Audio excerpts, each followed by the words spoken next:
একটা সুন্দর সমাজ যদি আপনি চান, সবাইকে দরকার আছে নাকি নাই?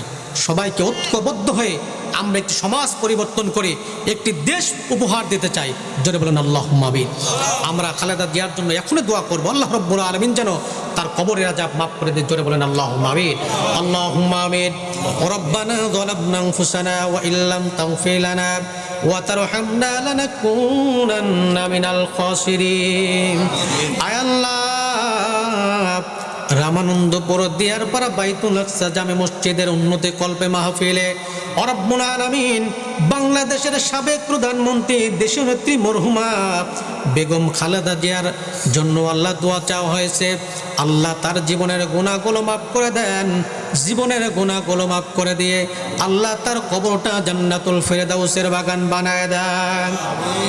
আল্লাহ তাআলা সারাটা জীবন তিনি আলেমদের সঙ্গে ছিলেন, সারাটা জীবন তিনি আলেমদেরকে মহব্বত করতেন, ভালোবেসেছেন। রব্বুল আলামিন জীবনের শেষ মুহূর্ত পর্যন্ত আলেমদেরকে ছাড়ে নাই। আল্লাহ তাআলা এই যে ভালো ভালো ভালোবাসা আর ভালো ভালো কাজগুলো তুমি কবুল আর মঞ্জুর করিয়া নাও। আজ বাংলাদেশের এমন কোনো মানুষ নাই যে তার জন্য দোয়া করে না, তার মাগফিরাতের জন্য দোয়া করে না। আল্লাহ রাব্বুল আলামিন তার জীবনের গুনাহগুলো মাফ করে দাও, কবরটা জান্নাতুল ফেরদাউসের বাগান বানায় দাও। রব্বুল আলামিন তার সন্তান তারেক রহমান, আল্লাহ তাকে কবুল আর মঞ্জুর করিয়া নাও।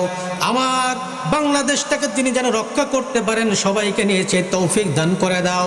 আল্লাহ, আমার ভাই, বড় ভাই রিহানুল ইসলাম বুলাল বড় ভাই অনেক সুন্দর সুন্দর কথাবার্তা বলেছেন, তিনি বক্তব্য দিয়েছেন।